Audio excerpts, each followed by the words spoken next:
The car ride felt longer than usual. Every stoplight seemed to mock me, stretching the seconds just long enough to stew in my nerves. I kept rehearsing what I might say to Azelle when I saw her. "You look beautiful," maybe, or "I'm glad we're here again, after all this time." I had no idea if she'd even hug me, but I hoped. I hoped this day could stitch up what had torn us apart years ago. The dress I wore wasn't fancy, just something soft blue, modest, elegant. I'd spent too long deciding on it this morning. In my lap, I held a small, carefully wrapped box. Inside was a silver locket I'd found on a business trip to Austin, and a handwritten note, ink smudged at the corners from my hesitation. I had rewritten that letter 3 times. For years, I'd lived by something my grandfather told me when I was little. Family might bruise you, but it still defines you. And even though Azelle and I had drifted, even though my parents barely mentioned me to their friends, I still believed in that. I thought today could be a reset, a new beginning. But when I turned down Sycamore Lane, something didn't feel right. I slowed as I pulled into the driveway. Empty. No ribbons on the mailbox, no cars double parked on the curb, no music drifting out of the windows.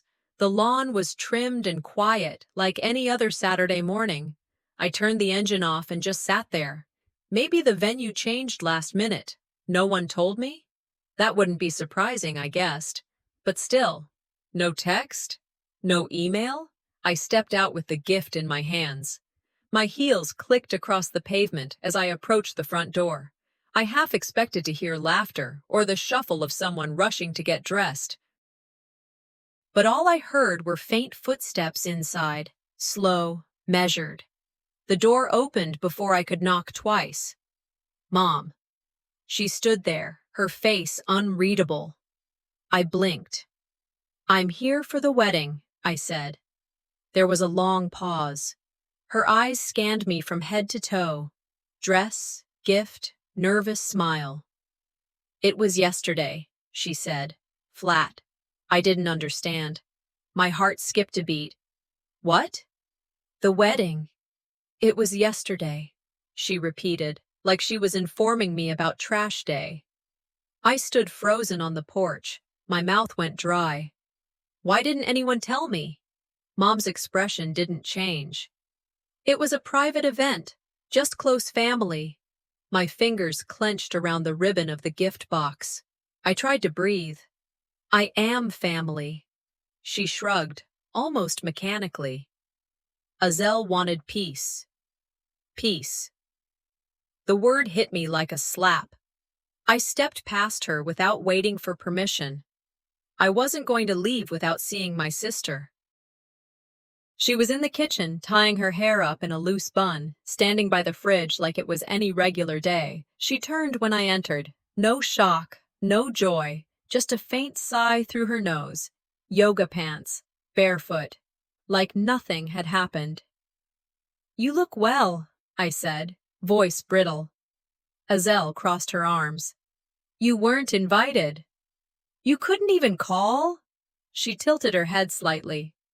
"You're not owed anything, Zara." I blinked. So this was… what?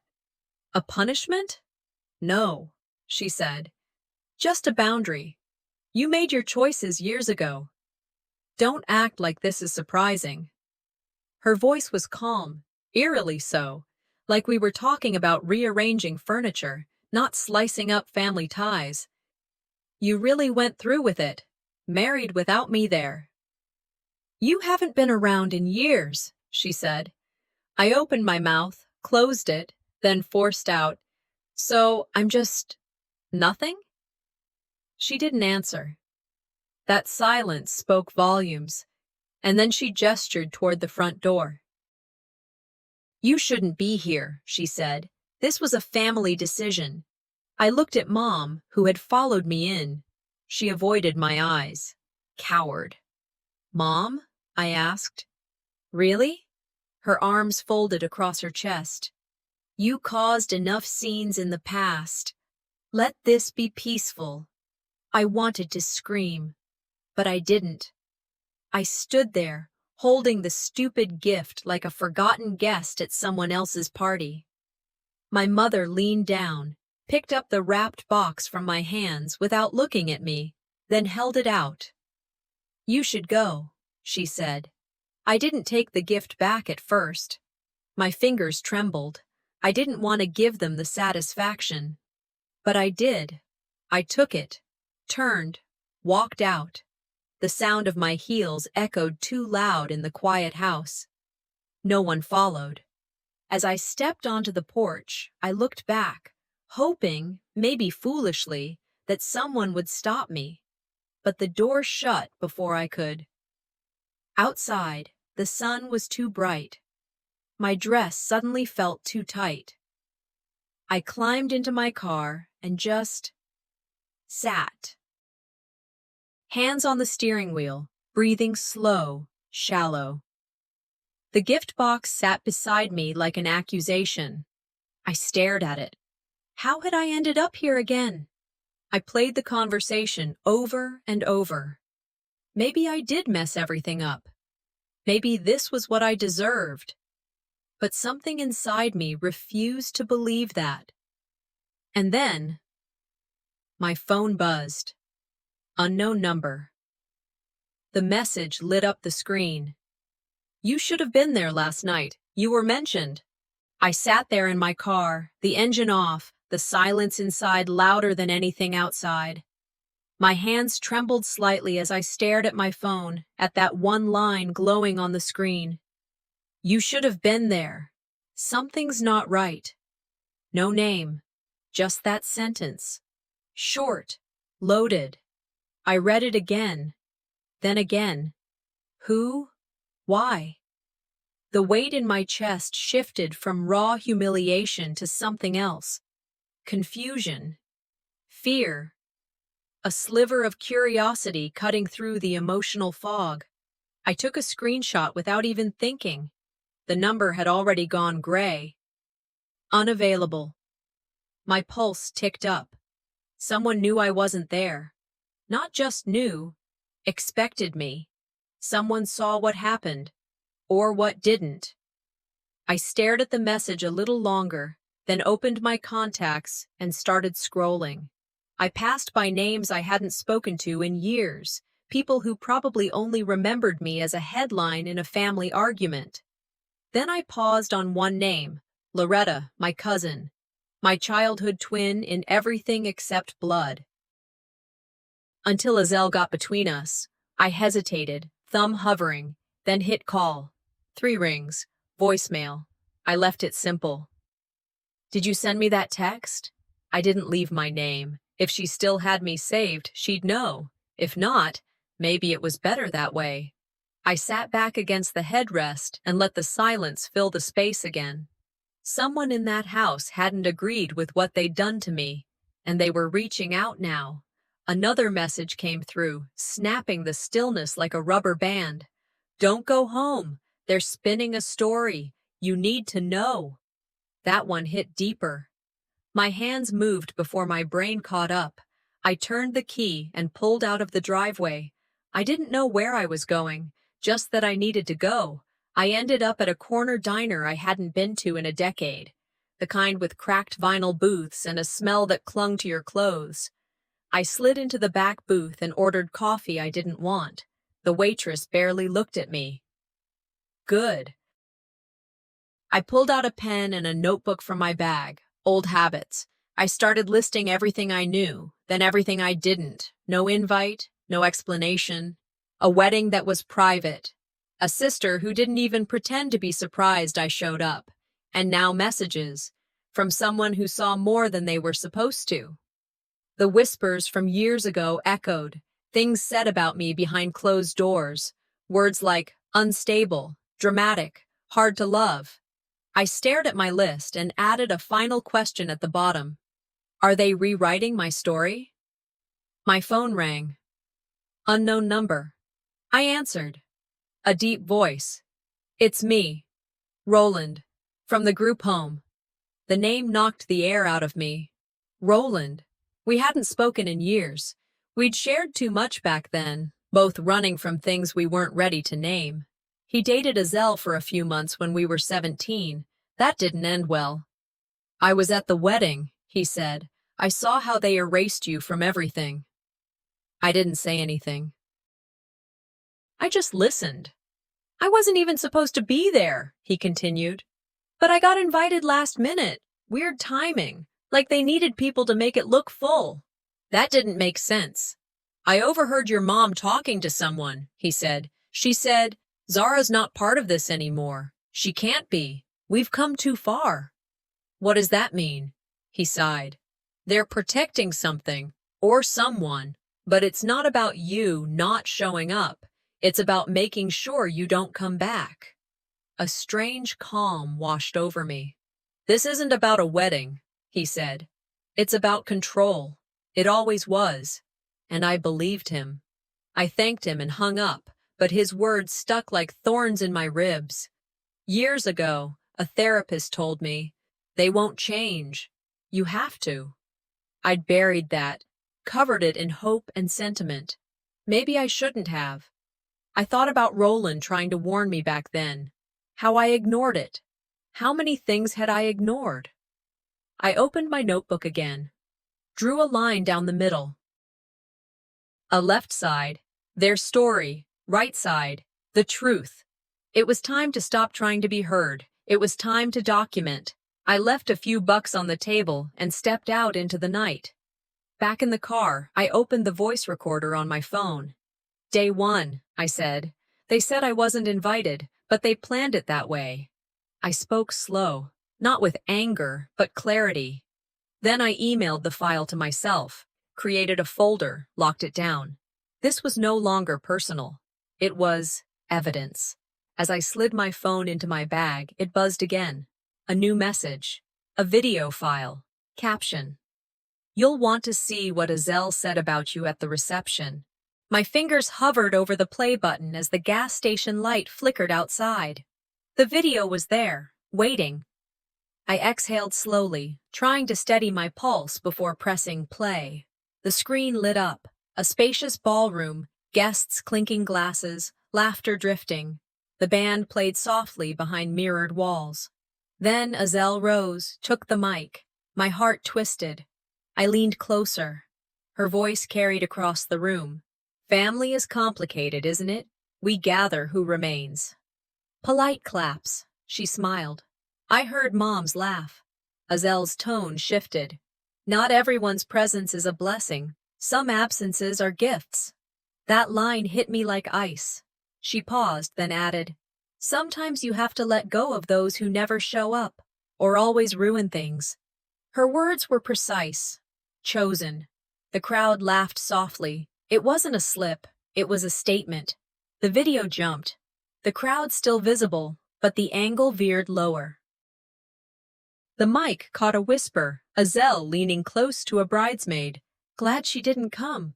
Last time she embarrassed Mom so bad." I pressed pause, but the recording continued in the background. "I made sure she wouldn't show. Told Mom to lie about the date." My hands went cold. It wasn't just exclusion. It was planning. I shut off the screen, darkness swallowing the car cabin. Everything inside me felt raw. Betrayed. Images from childhood flashed, school plays where I sat off to the side, the time I cried in my room, and Mom called me too sensitive. The ache of always being the one left out. My throat burned, but I wanted to stay silent. That was their expectation, their power. They never wanted me to push back. Instead, I exhaled, quietly collected myself. Whispers of my therapist's voice floated back. "You weren't the problem. You were just the easiest target." Tears slipped, quietly. I let them come. Not for their cruelty, but for the truth finally landing. Back at the video, I reopened it, replaying Azelle's confession. This time, I recorded my screen. Then I uploaded it to safe folders, labeled Truth Files. I drafted a note. "This is emotional abuse masked as family tradition." I didn't plan to send it yet. It was for me, a ledger of pain, of what they tried to conceal. My phone vibrated. Loretta's name. I answered. Her voice shook. Zara. I saw parts of it. They never meant for you to see it. I asked about the group invite she said I never received. She confirmed it was removed intentionally. She repeated what someone had told her. You're too unpredictable. Her words echoed hard. They were rewriting my narrative, but she wanted to help, to speak truth. I ended the call. Phone silent again. The night air pressed in. I whispered to myself, they want me to stay silent. I won't. Then I hit record, letting my voice break the darkness. Day 2. They erased me so completely. But I have their whispers now. I sank onto the worn armchair in my apartment, the dim light casting long shadows across walls I'd always thought felt safe. The weight of Azel's voice echoed in my head. My hands still trembled from the whisper captured in the video. I opened my journal and scribbled, I've been erased before, but never so intentionally. The words felt righteous, a vow more than a confession. My phone lit up, a push notification from a wedding guest's post. Why was Zara absent? My breath caught. Someone was finally asking. Someone outside was asking. I leaned forward, eyes fixed on the screen, as pieces rearranged themselves in my mind. A photo appeared. A printed guest list. Ms. Z. Hartnell was crossed out in black ink. A commenter added, she was probably uninvited for a reason. Anger bloomed in me. I tapped the post, zoomed in on the edit, saw the smudge of ink. I traced the image back to a wedding planner's feed. That was proof. They didn't just omit me, they deleted me. I copied, screenshot, assembled the fragments, assembling facts, building a case. Minutes later, another post surfaced. A local news site picked up the thread. Bride's sister missing from photo. Is there a family feud? Tally Wren chimed in with a memory. Zara, you don't deserve erasure. You showed up for me when no one would. Others shared stories of being unseen in families. The hashtag, #WhereIsZara spread. #family. Silence followed. A shift. The narrative bent. People no longer merely asked where I was, they asked why. I paced in front of the mirror. I stared at my reflection. Am I too emotional? I wondered. Or is feeling this deeply a sign of life? Azel's words, "You're unpredictable," echoed. Those two words stung more than any slap. I drew in a breath, forced air through clenched teeth. I refused to be defined by their lies. I opened my laptop. I drafted a post. This is my side of the story. But I hesitated. The aftermath could go any direction. So I decided I'd pair it with the video confession. Let them see the proof beside the lies. I brought up the folder, Truth Files. Photos, audio, messages, everything stacked. I told myself, let truth be louder than their whispers. My phone buzzed. Delora's number. A single text. Stop this now or you'll regret it. Fingers hovered over block, but instead, I screenshotted, preserving the evidence. Then I replied, I'm not backing down anymore. And I felt something shift inside. This wasn't fear. It was resolve. I moved my cursor over the publish button. My heart hammered. But I paused. One more look at everything I had gathered. Proof, voice, truth, heartbreak. If ever I disappeared, at least they'd know this. I saw through them. My finger hovered over publish. I whispered into the quiet apartment, if I vanish, this is how they'll know the truth. I sat still in the dark, the laptop screen casting a dull glow across my living room. The air felt heavy. My latest post had just crossed once on 200 shares. That number meant something, but I couldn't decide if it was power or exposure. Comments rolled in. Some strangers stood up for me, others questioned my motives. I wasn't surprised. I'd known this would happen. Still, doubt crept in. I wondered briefly if I'd gone too far. A muted episode of some courtroom reality show played in the background, families tearing each other apart under fluorescent lighting. I stared at the screen, thinking, at least they get a resolution. Then my phone lit up. Mom! That name. It always came with a storm behind it. I hesitated, thumb hovering over the green icon. Then I tapped. Zara? Her voice came sweet, too sweet. Honey, what's going on? Why are you doing this? I didn't respond right away. I let her talk. We didn't mean to hurt you. You're blowing this way out of proportion. There it was. The mask. Polished concern, painted on like always. I finally answered, steady. You sent me the wrong wedding date on purpose. She scoffed. That's ridiculous. I told you the correct date. Maybe you forgot. You've always had so much on your plate. I could almost hear the smile in her voice. No, Mom. You lied. I have the messages. You're always looking for someone to blame, Zara. It was just a wedding. My voice hardened. Did Azelle tell you to lie to me? She paused, then, colder. This family was fine until you started recording everything. You're poisoning us with this obsession. And there it was, not a flicker of remorse, just control slipping through her fingers and her trying to reel it back. I didn't yell. I didn't beg. I said, you never once protected me, not when it counted. She went silent. For a moment, I thought she might crack. Instead, the line went dead. She hung up. I sat frozen, phone in hand, staring into space. Her words replayed like a scratched record in my mind. The fake invitations, the denial, the deflection. Then came the flood of memories. Me at 16, sitting in a hospital bed after collapsing from stress.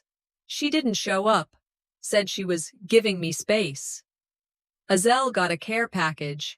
I got silence. I remembered telling her I felt invisible. Her response, you're dramatic, just like your father. I grabbed my phone again, opened the voice recorder. This wasn't about tears anymore. It was clarity. If you're hearing this, I began, it's because I need this story to survive beyond me. No shaking in my voice, just calm precision. I listed every incident, dated, explained, the invite, the call, the cover-ups. No rage, just evidence. When I finished, I labeled it Zara's Record, Protected, and backed it up to 3 drives. I wasn't leaving room for revision. The next morning, I woke up to messages. Dozens. Then hundreds. This happened to me too. My sister cut me out and called it boundaries. My mom blamed me for ruining the family when I asked for the truth. One message stood out. You're not exposing your family. You're ending a cycle. I stared at that one, saved it, read it twice. The shame didn't live in me anymore. It belonged to them. I opened a blank document, started drafting a post, not to retaliate but to clarify, to tell the truth again, without apology. I was about to record when another thought struck. I hit record on my phone instead. Let me tell you what my mother said to me tonight. Then, black. My phone shut down, screen cold. No warning, no low battery, just gone. I sat there, staring at the dark screen, my own reflection staring back at me. They're trying to silence me for real, I whispered. But I didn't panic, because the truth, that had already been set free.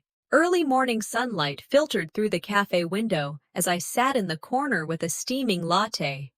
The air smelled like roasted beans and faint sweetness. I opened my phone and watched the latest notifications roll in. Reposts of my story, messages of support, and sharp, stinging critiques. One comment caught my eye. Did they really uninvite her, or was she always sketchy? I felt my stomach twist. I blinked at my reflection in the glass, saw determination, saw tension. I whispered to myself, "Don't feed their noise. Collect evidence." Then a post from a local influencer appeared. Their tone was casual, but the words landed like stones. I was at the reception.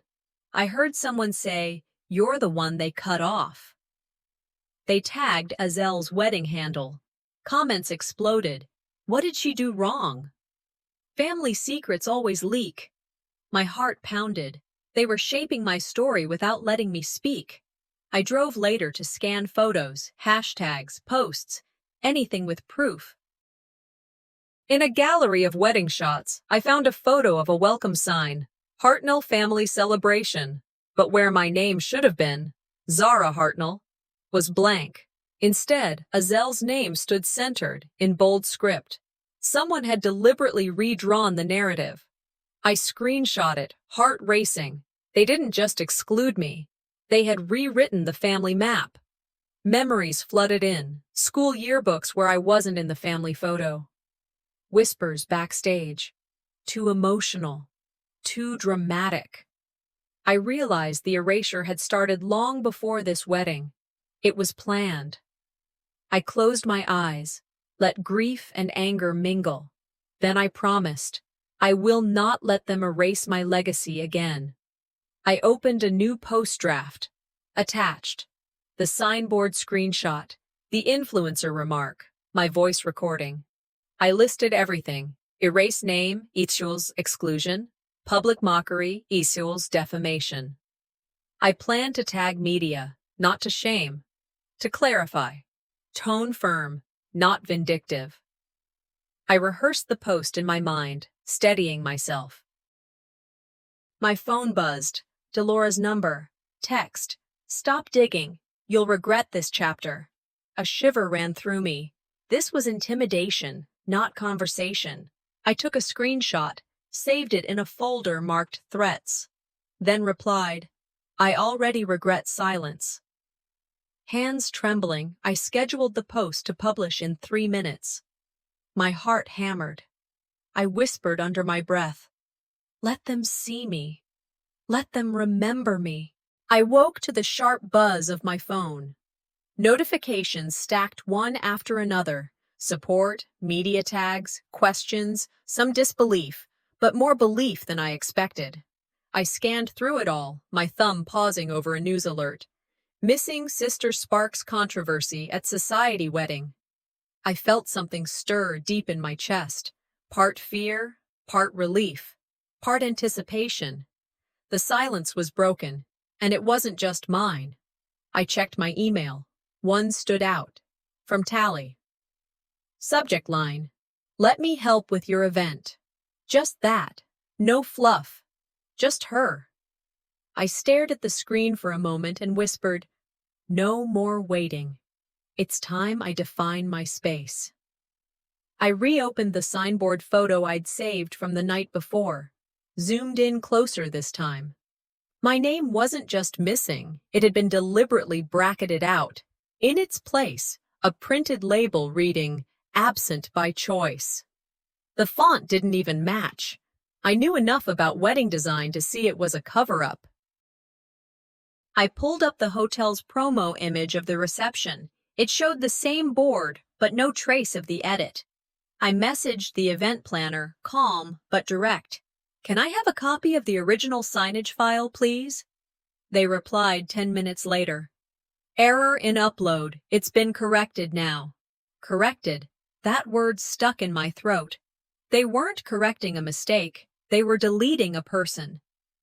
That morning, I decided I wasn't going to sit in the audience of my own life anymore. I would host my own dinner. No family. Just the people who chose to see me. Fully, clearly. I started drafting the guest list. Tally, of course. Roland. Loretta from group. A few supporters who'd shared their own stories. The kind of people who didn't whisper behind your back when things got messy. I booked a small event space near the pier. Ordered food. Simple, comforting. Set up table decor, name cards, soft lighting. A reclaimed space for a reclaimed voice. I wrote a short speech in my notes app. And just a few lines. I reclaim being seen. This isn't about revenge, it's about remembering I exist. By late afternoon, I was at the venue. I arrived early, set every name card myself. Mine sat at the head of the table. I brought a framed childhood photo, the one where they'd cropped me out in the family album. This time, I printed the full version, blew it up, hung it by the welcome sign, right where nobody could miss it. Guests trickled in, smiles, warm greetings. I hugged Tally first. She looked at me and said, "You're glowing. This is yours." I nodded. It was the first time in weeks I'd felt grounded, not spinning. When everyone was seated, I stood. My hand rested on the back of my chair. "I never wanted a war," I began, voice even, not soft. "But some things must be named." I told them about the erased signboard, about the gaslight call. I played part of the video I'd recorded, the one I hadn't posted yet. A few guests looked down. Others locked eyes with me, nodding, understanding. "This dinner is for those who chose to see me," I said. "Not who I was supposed to be, but who I am, right now." There was no mention of my family. None needed. The omission spoke louder than anything I could have said. Applause followed. Not loud, but real. The kind that makes your bones stop vibrating. Then I felt the buzz again. My phone. I stepped to the back room to read it. Delora. Again. "You think this makes you heroic? You'll regret tonight." I froze, then breathed. I walked back to the table, lifted my glass, mid-toast, looked around, met their eyes. "I regret staying silent. Not tonight." Another text. "You'll lose everything. They'll destroy you." I didn't flinch this time. I took a screenshot, posted it to the group chat I'd created for the dinner guests. No more backroom threats. The moment I hit send, the energy in the room shifted. Everyone looked up. Some gasped. Some looked angry.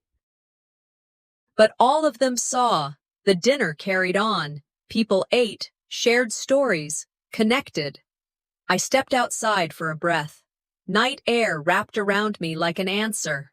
In my hand was the framed photo, my face fully visible now. I held it tight and whispered, "They erased me once. Tonight, I make sure they remember me." I drifted in and out of sleep on the couch, still wearing last night's clothes. The clink of a glass outside my window woke me, probably a neighbor. My head pounded. The dinner kept replaying like a reel stuck on repeat. Not just the words I said, but the way people looked at me. With respect, with presence. I grabbed my phone. Pictures from the dinner were everywhere. People reposting the speech clip, calling it brave, even graceful. A headline from a local paper read, "Sister holds own reception after wedding fallout." My breath steadied. Maybe. This was the shift I needed. But then I saw the missed calls. All from the house phone. The old landline I hadn't answered in months. I didn't need to hear their voices to know the message. "We see you now, because we have to." Then the next ripple came. Tally had posted a video. She sat in her car, hair pulled back, no makeup, no filter. Just her, raw and unwavering. "Zara saved me when nobody else would," she said. "When I was pregnant and alone, she brought me groceries every Friday. When my lights were shut off, she let me crash at her place without a question. And you all erased her. For what? Being inconvenient?" She didn't cry. She didn't flinch. "She never shrank," she said. But you did. The comments under it flooded fast.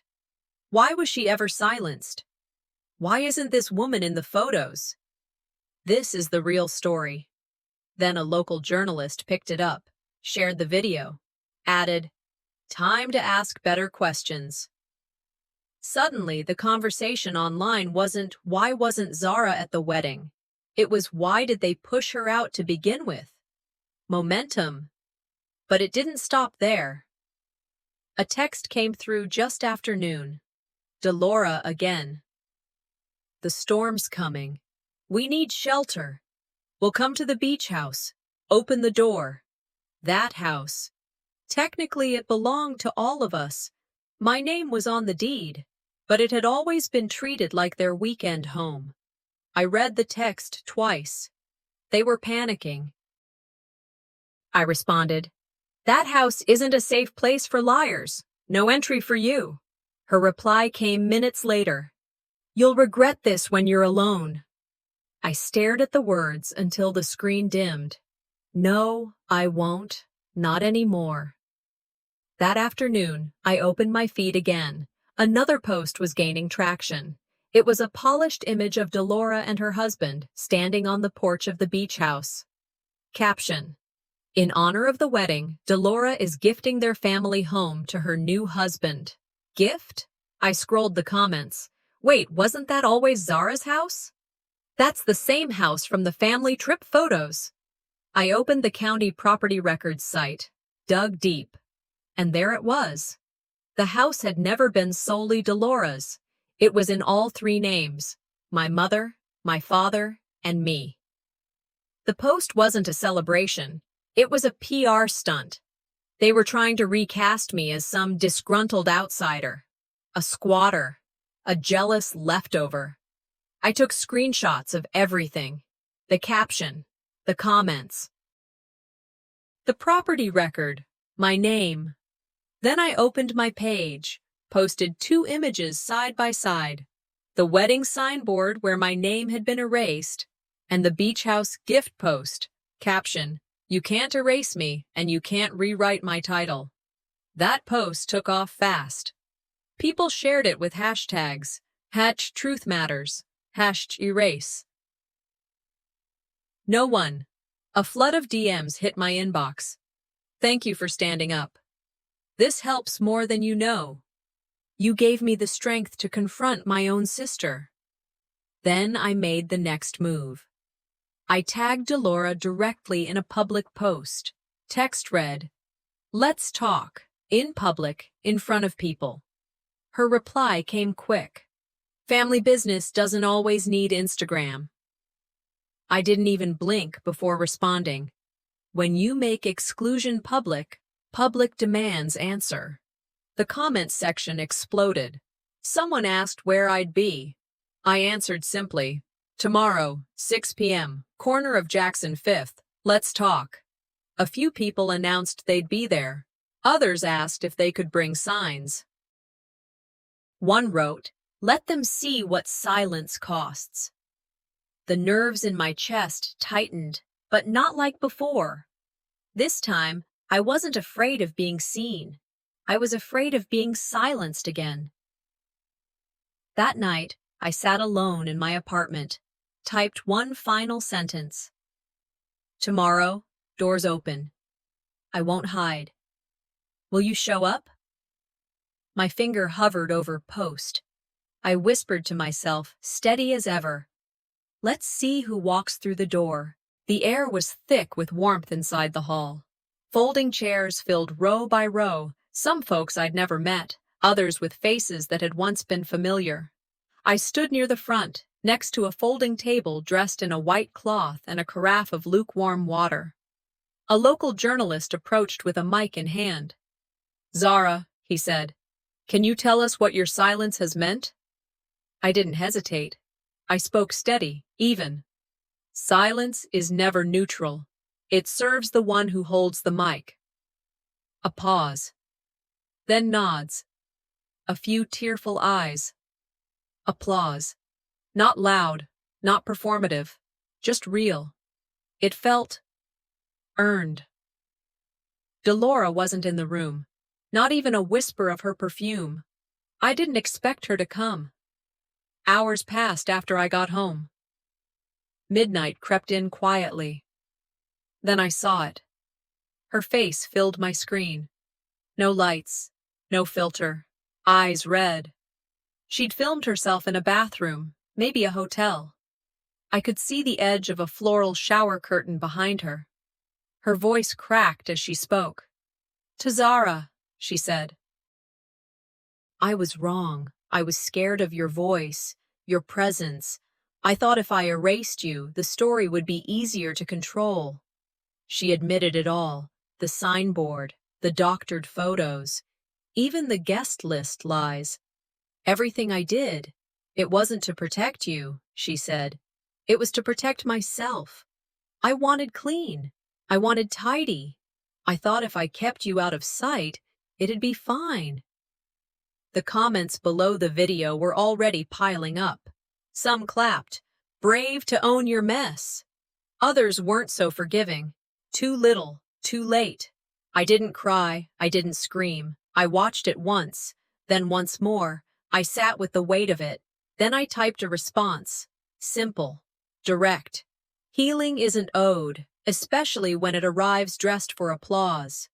I pressed send and closed my laptop. At dawn, my phone buzzed again. Not a message, a call. The screen read, "Mom." I hesitated, then answered. There was static.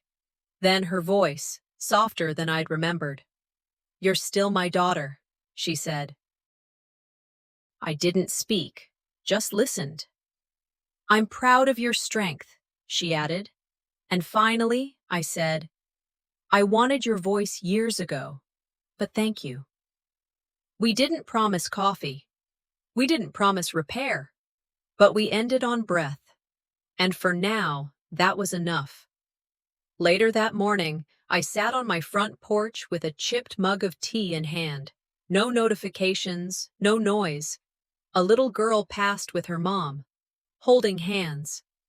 I thought of how many times I reached out to hold hands that never reached back. I said quietly to myself, some doors close because we stop knocking, others because we learn to build our own. There was no bitterness in that, just a strange, beautiful peace. A ping pulled me out of thought, an email from a local community center. They'd seen the dinner clip, the blog post. They asked if I'd be willing to speak next week. Topic: Invisible Daughters. I stared at the message, then typed one word back. Yes. Not out of anger, not to prove a point. Just because it felt like the next right step. Later that evening, I called Tally Wren. We talked like we hadn't missed years. She laughed and said, "You sound lighter." "I am," I told her. "Let them keep the cake." I found my voice. Before bed, I stood in front of my fridge. That wedding invite was still stuck there, like a stain. I peeled it off slowly, folded it, neat, clean edges, placed it in a small box of keepsakes, baby shoes, concert tickets, my father's old cufflink. I wrote on the back, "Zara was here," and that was enough. Before the night ended, I opened my laptop. A new blog. Title: Silent No More. First line I typed, "This isn't a revenge tale. It's a reclamation of air, of space, of self." Then I sat back. The cursor blinked, waiting. I smiled.